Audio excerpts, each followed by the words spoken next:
ең бірінші болған жеріміз бұл Қарқаралы өңірінің өлкетану музейі. Бұл өлкетану музейі өте тарихы үлкен орын болып саналады. Жалпы сол жерде өзіміздің мына Алаш ордасының талай арыстандары жүріп өткен. Қазіргі тұрған жеріміз бұл Құнанбай атамыз салып кеткен киелі Қарқаралы өңіріндегі мешіт.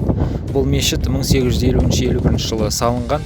Одан кейін 2001-2010 жылдар аралығында бұл жерге реставрация жөндеу жұмыстары жүргізілген болады.